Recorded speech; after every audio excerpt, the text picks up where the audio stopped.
प्यारे पाकिस्तान के प्यारे पाकिस्तानियों, एक वक्त था जब इमरान खान साहब वज़ीर आज़म थे। वो अमेरिका जाते हैं, वहाँ पे जाके अक़वाम मुत्तहिदा से, यूनाइटेड नेशन से जाके ख़िताब करते हैं और दुनिया की जो है वो आंखें खुली की खुली रह जाती हैं कि ये कौन बंदा यहाँ पे आ गया है। जो खान साहब की बॉडी लैंग्वेज थी, जो खान साहब की तकरीर थी, वो दुनिया हैरान परेशान हो जाती है। और इंडिया की तो वैसे ही जो है वो आंखें बाहर आ जाती हैं, क्योंकि उस वक्त जो है ये एक मसला चल रहा था पुलवामा का, जो है वो एक ये फेक हमला करवा देते हैं। उसके बाद जो है वो इनके त्यारे पाकिस्तान में आ जाते हैं, पाकिस्तान उनका एक त्यारा गिरा देता है, उनका एक पायलट पकड़ लेता है, वो फिर निकियां निकियां उन चपेड़ा में थे पैंदियां ने। उसके बाद जो है वो बड़ा एक खदशा बन गया था कि जी इंडिया हमला कर देगा, ये कर देगा, वो कर देगा। तो खान साहब जो है वो उधर जाते हैं यूनाइटेड नेशन में, वहाँ पे जाके तकरीर करते हैं और खुल के बात करते हैं और कह लें कि इंडिया की जो है वो ऐसी तैसी फेर के रख देते हैं कि तुहाडी इन्नी जुरत करके तो वेखो, ला के तुहाडी हाथे फड़ा छड़ांगे, एक बार आओ तो सही इधर। खान साहब ने सीधा सीधा जो है वो आप कह लें कि एटमी जो है वो हमले की धमकी दे दी थी कि भाई हम तो छोटे हैं, तुम लोग बड़े हो, हमारे पास तो और कोई आप कह लें कि ऐसा ऑप्शन नहीं है, तुम लोग आओगे हमारे ऊपर चढ़ोगे, हमने यहाँ से छोड़ देने हैं, तो लग पता वैसी तुहाडी ऐसी दी तैसी। तो वो इंडिया की जो है वो आंखें बाहर आ गई, दुनिया हैरान परेशान हो गई कि ये कौन बंदा आ गया। तो कहने का मकसद ये है कि एक वो वक्त था कि जब इमरान खान जो है वो वजीर आज़म थे, इंडिया की जो है वो आंखों में आंखें डाल के उनको जो है वो बात कर रहे थे, धमकियां लगा रहे थे। दुनिया हैरान परेशान थी कि ये कौन जो है वो बंदा है ये। और अब ये टाइम आ गया है कि पाकिस्तान का जो है ये जोकर वजीर आज़म बन गया। ये साहब वहाँ गए हैं अमेरिका। अनवार उल हक काकड़ इनका नाम है, पाकिस्तान के मौजूदा इंटरम प्राइम मिनिस्टर, निगरा वजीर आज़म जिसे कहते हैं। ये साहब अमेरिका गए हैं एक हफ्ते के दौरे पे और $6,000 पे इन्होंने अपना कमरा वहाँ पे लिया हुआ है अमेरिका के वो न्यूयॉर्क के जो है वो महंगे तरीन होटल में, जो कि 18-19 लाख रुपया पाकिस्तानी बनता है। तो एक रात का इनका किराया वहाँ पे, ये स्टाफ को छोड़ के मैं बात कर रहा हूँ, तो ये कहीं गेम करोड़ों में जाती है। तो ये सब वहाँ पे गए हैं, वहाँ पे जाके इन्होंने सेल्फी ली है जी। ये देखें, मैं अक़वाम मुत्तहिदा की इस असेंबली में आ गया हूँ, देखें मैं सेल्फी ले रहा हूँ, देखें ये देखें। उसके लिए यही बड़ी बात थी कि मैं वहाँ पहुँच गया हूँ। उसने ये सेल्फी ले के सोशल मीडिया पे डाल दी और अवाम वो उसके साथ कुत्ते वाली कर रही है कि भाई ये क्या वक्त आ गया है।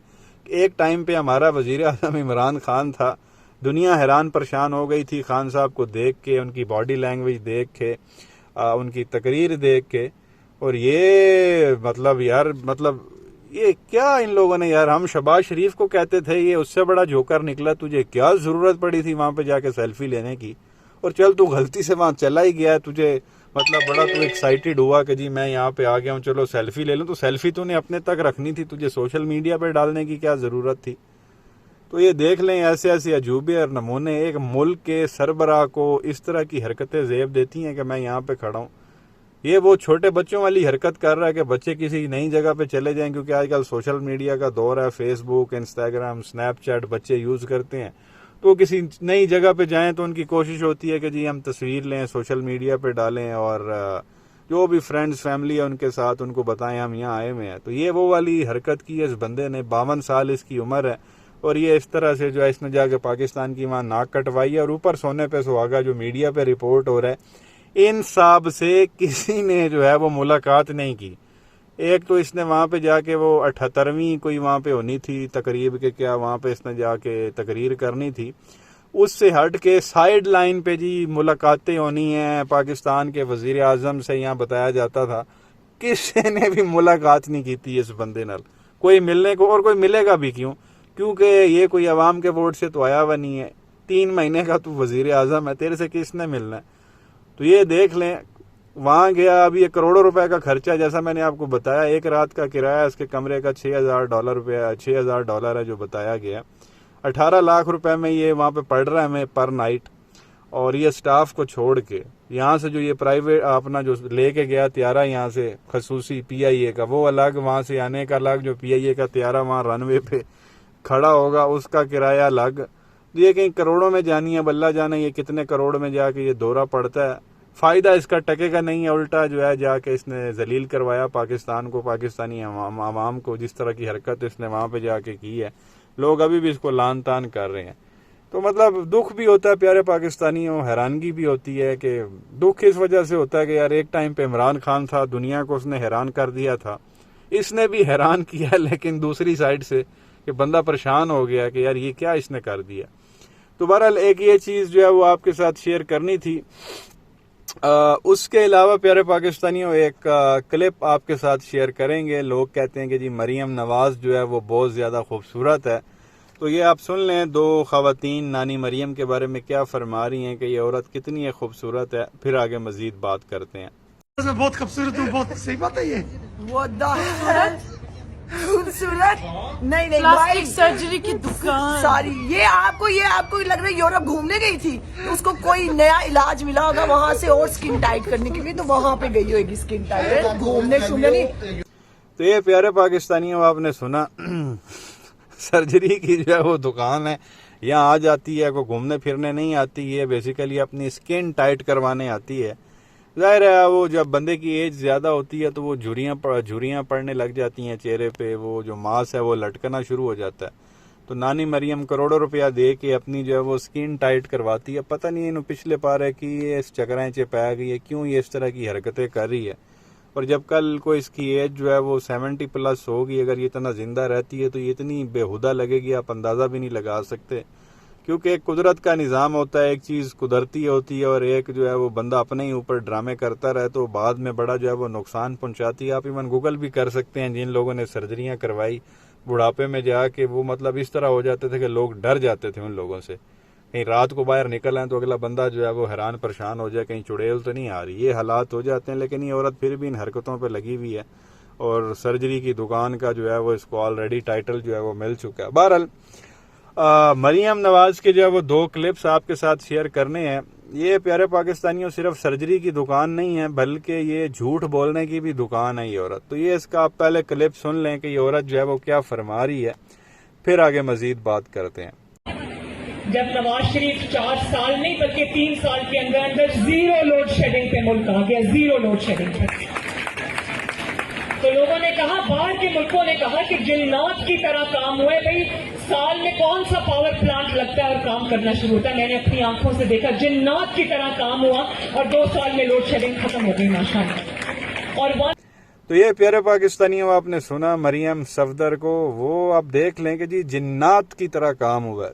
तो उसी सारे जिन दे बच्चे, वो कहती जी मेरे बाप के आने से पहले ना 2013 से पहले बड़ी लोड शेडिंग होती थी, फिर मेरा बाप वजीर आजम बना, 3 साल के अंदर अंदर 0 लोड शेडिंग पे ले आया, 0 लोड शेडिंग पे। 4 बार कोई उसने ये बात की, 0 लोड शेडिंग पे मेरा बाप लेके आ गया और जिन्नात की तरह काम हुआ, जिन्नात की तरह। दुनिया हैरान परेशान हो गई कि देखो जी ये क्या हो गया पाकिस्तान में, जिन्नात की। तुसी सारे जिन दे बच्चे हो, 3 साल में तेरे बाप ने यह जड़ा 16 महीने कारनामा कर गए जिन्नात की तरह लूटा है तुम लोगों ने, बल्कि उस तो भी 4 रात तुसी उन्होंने भी पीछे छड़िया। वो कौमी खजाना खान साहब को 20 अरब डॉलर पे छोड़ के गए जो हमारे फॉरेन रिजर्व थे, वो जनाब कम होते होते 1 साल के अंदर ये 3 अरब डॉलर पे ले आए। फिर इन्होंने ड्रामे शुरू कर दिए जी मुल्क डिफॉल्ट होने लगा, मुल्क डिफॉल्ट होने लगा, मुल्क डिफॉल्ट होने लगा। अच्छा वो 20 को 3 पे ले आए, वो बीच में को 17 अरब डॉलर बनते हैं, जो ये गैप आया वो किधर गया हमें कोई नहीं पता। उस 1 साल के दौरान जो है वो रेमिटेंस भी आती हैं बाहर से, जो पाकिस्तानी पैसे भेजते हैं पाकिस्तान में, वो भी को 20 अरब डॉलर के करीब होती हैं। वो पैसे किधर गए हैं हमें कोई पता नहीं है। उसके बाद जो इतने इन लोगों ने टैक्सेस लगाए हैं, 100 वाली चीज़ 500 में मिल रही है, 500 वाली चीज़ 2000 में मिल रही है, डबल ट्रिपल से भी ज़्यादा जो है वो कीमतें बढ़ी। जो इतनी कलेक्शन की गई आवाम से, जो टैक्स इकट्ठा किया गया, वो पैसा कितने गया? यहाँ हमें तो कहीं जो है वो लगता हुआ नज़र नहीं आया कोई इन्होंने को जो माशाल्लाह को काम किए हो या कोई आवाम को जो है वो रिलीफ दी हो। वो एक आटे वाला इसने ड्रामा किया था शोबाज ने रमज़ान के महीने में, वो भी आटा ऐसा था जो खाने के काबिल का नहीं था। को 85 अरब रुपए का आटा जो है वो आटा बांटा गया, उसमें से बकौल इनके पार्टी के शायद खकान अब्बासी के 25 अरब का जो आटा है वो चोरी हो गया था। 85 में से 25 तो माशाल्लाह वैसे ही गायब हो गया था, इनका अपनी पार्टी का बंदा बता रहा है। और आप कह लें कि इससे ज़्यादा ही चोरी हुआ होना है। चोर तो खुद काम ही बताता है ना जी, इतना मामला हुआ है। तो कहने का मकसद ये है कि 17 अरब डॉलर फॉरेन रिजर्व से गायब हो गए, को 20 अरब डॉलर बाय रेमिटेंस की सूरत में है पाकिस्तान में, वो गायब हो गए। फिर इन्होंने डबल ट्रिपल टैक्स लगाए, अरबों खरबों रुपए का टैक्स इकट्ठा हुआ, वो गायब हो गया और मुल्क आप देख लें वहीं का वहीं खड़ा हुआ है। कोई महंगाई, मतलब पेट्रोल की कीमत, डॉलर की कीमत, बिजली की कीमत, चीनी की कीमत वो आसमान से बातें कर रही है। तो ये सारा पैसा जो है वो कहाँ गया? जिन्नात भी कोशिश करते ना इतना खाने का, लूटने का, चोरी करने का, वो भी इतना नहीं कर सकते थे जितना इन लोगों ने किया। तो 16 महीने में मैं यही कहूँगा नानी मरियम से, जनाब आपने जिन्नात से भी जो है वो ज़्यादा माशाल्लाह मेहनत की है। उनसे भी आप लोग 4 हाथ आगे थे लेकिन पाकिस्तान को लूटने में। तो इस तरह के ना ड्रामे किया करो जिन्नात वाले। दोबारा इसका एक ये क्लिप आपके साथ शेयर करना था। उसके अलावा चलेंगे एक और क्लिप भी आप देख लें, औरत क्या फरमा रही है। ये बाज नहीं आने वाली, ना कोई शर्म, ना कोई गैरत, ना कोई हया, पक्के मुंह के साथ जो है वो झूठ बोलने हैं। तो ये वीडियो क्लिप इसका आप देखें, फिर आगे मजीद बात करते हैं। मेरे सेल में भी आते थे, वो डेथ सेल था, उसमें बाथरूम और कमरा इकट्ठा ही था। तो जब मैं नमाज पढ़ती थी मुझे ये पता नहीं चलता था कि मैं कमरे में नमाज पढ़ी हूँ या बाथरूम में नमाज पढ़ी हूँ। जेल की दाल रोटी मैंने खाई, 3 वक्त वहां पर दाल होती थी और तब से मुझे दाल बहुत अच्छी लगने लगी है। मैंने कभी किसी को नहीं कहा कि मुझे चिकन चाहिए या मुझे गोश्त चाहिए या मुझे देसी चिकन चाहिए, मैंने कभी किसी को नहीं कहा। और वो मेरे पास आए कि भाई आप टैक्स पेयर हो तो आपको बी क्लास मिल सकती है, तो आप लिख के दे दें, आपको बी क्लास मिल जाएगी। तो मैंने कहा कि मैं क्यों लिख के दूं, अगर बी क्लास आपके जेल के असूलों के तहत मिलती है तो आप खुद दें। उन्होंने कहा नहीं, आपकी दरखास्त जाएगी, साइन होगा। मैंने कहा मुझे बी क्लास नहीं चाहिए, मैं इस गर्मी में रह लूंगी लेकिन मैं आपको दरखास्त नहीं दूंगी। तो ये प्यारे पाकिस्तानियों, आपने इसका एक और क्लिप देखा और आपने इसके झूठ सुन लिए जी कि मैं डेथ सेल में थी। कभी कहती है जी मेरे वो क्या कहते हैं हुकाम, जेल के हुकाम के पता नहीं कौन से ऑफिसर्स मेरे जो है वो सेल में आ गए थे तो मैंने नाइट ड्रेस पहना हुआ था। एक तरफ कहती है मैं डेथ सेल में थी, एक तरफ कहती है मैंने नाइट ड्रेस पहना हुआ था। ये कौन सा डेथ सेल है जिसके अंदर बंदा जो है वो नाइट ड्रेस जो है वो पहन के सोता है? पहले तो बंदा इससे ना ये यहाँ पे सवाल करे, यहीं पे पकड़ी जाती। दूसरी बात जी, वो डेथ सेल था, फिर सेल के अंदर जो है वो ज़ाहिर अटैच बात होता है जी। और मुझे समझ में नहीं आती थी मैं कमरे में नमाज पढ़ रही हूँ या मैं बाथरूम में नमाज पढ़ रही हूँ। एडी तू हाजन करतूत अपने तू चेक कीते ने, पता नहीं है किस तरह नमाज पढ़ लेती है, मुझे तो समझ में नहीं आता। बहरहाल ये इसका और अल्लाह का मामला, इस पर मैं कुछ नहीं कहूँगा, लेकिन इसकी हरकतें जिस तरह की हैं वो बड़ी हैरान कौन है। बंदा नमाज भी पढ़ता हो, अल्लाह को याद भी करता हो और फिर भी धड़ल्ले और पक्के मुंह के साथ जो है वो नमाज जो है झूठ बोलता हो, तो ये कोई बात हजम नहीं होती। अच्छा, वो कह रही जी मैंने 3 वक्त पे दाल खाई। सब तू वड्डी बकवास, 3 टाइम पे दाल खाई। अभी भी आप उस वक्त की जो है वो मीडिया की रिपोर्ट्स उठा के देख लें, इनका 3 वक्त का जो खाना है वो घर से जाता था। जब सुबह का ये लोग खाना खाते थे तो उसके जब बर्तन वापस जाते थे तो उसमें एक पर्ची होती थी कि मैंने दोपहर में ये खाना है। फिर जब दोपहर का खाना आता था तो उसके साथ एक और पर्ची घर वापस जाती थी बर्तनों के साथ कि शाम को मैंने ये खाना है। और जब शाम की जो है वो बर्तन वापस जाते थे उनके अंदर एक और पर्ची होती थी कि सुबह मैंने ये खाना है। इनके जब भी बर्तन वापस जाते थे उसके अंदर नेक्स्ट टाइम के खाने की पर्ची होती थी और उसके अंदर डिटेल लिखी हुई होती थी कि मैंने कीमा खाना है या मैंने अंडा खाना है या मैंने फलानी चीज़ खानी है। वो घर से इनकी आती थी और बताया जाता है कि इनका जो पानी आता था वो भी माशाल्लाह इम्पोर्टेड होता था। ये आम जो हम यहाँ पे यूज़ करते हैं नेस्ले वेस्ले की बोतलें, वो वाला नहीं होता था।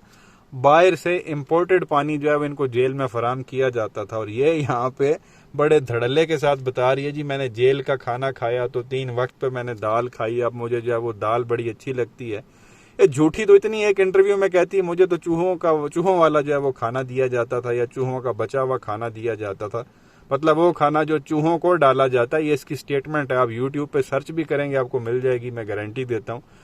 एक तरफ इसने कहा जी मैं तो वो चूहों वाला खाना खाती हूँ, अब अभी यहाँ पे कह रही है मैं तो दाल खाती थी।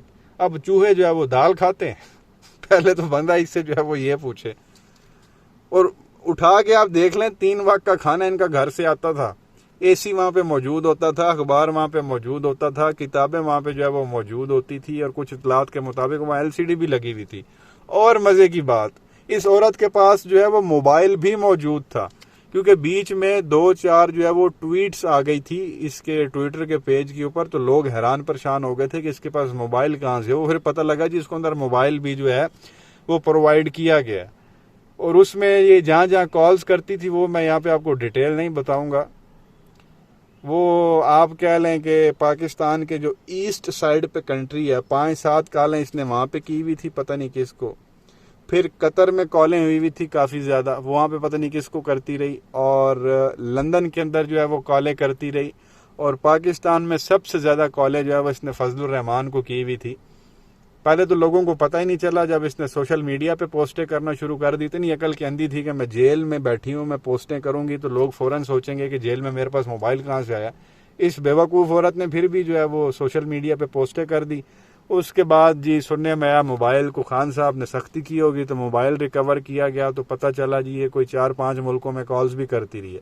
और पाकिस्तान में जो है वो डीजल को करती रही है, पता नहीं कतर में किसको करती रही है, लंदन में किसको करती रही है। और पाकिस्तान के जो मशरिक वाला बॉर्डर है, जो उसके साथ मुल्क हमारा लगता है, जो हमारा अजली दुश्मन है, उधर पता नहीं 4 से 5 कलें वहाँ भी इसकी हुई थी। ये बात मीडिया पे रिपोर्ट हुई थी। और ड्रामे करना जी, मैं जेल में थी, फिर मैं नमाज पढ़ती थी, फिर बाथरूम साथ था, फिर मैं दाल खाती थी, फिर मुझे कहा गया दरख्वास्त लिख के दे दो तो हम आपको B क्लास दे देते हैं। मैं बड़ी जुर्रत वाली थी, गैरत वाली थी, फलानी थी, बहादुर थी। मैंने कहा नहीं, मेरा अगर बनता है तो मुझे दो, वरना मैं तुम लोगों को लिख के नहीं दूंगी। यार ड्रामे चेक करो इस औरत के, बंदा हैरान परेशान होता है। इतने पक्के मुंह के साथ, धड़ल्ले के साथ लोगों को जो है यार ये बेवकूफ़ समझती है। इसके आगे गधे खड़े में आए, या गधे इसको सुनने वाले, उनको कुछ पता नहीं है किसी चीज़ का, या वो कल की खबर भूल जाते हैं, क्योंकि इसको खुद तो भूलने की बीमारी है। इसको नहीं पता कि मैंने माजी में जो है वो क्या क्या स्टेटमेंट्स दी हुई हैं, लेकिन लोगों को याद रहता है कि आपने जो है वो क्या चंद चढ़ाए हुए हैं।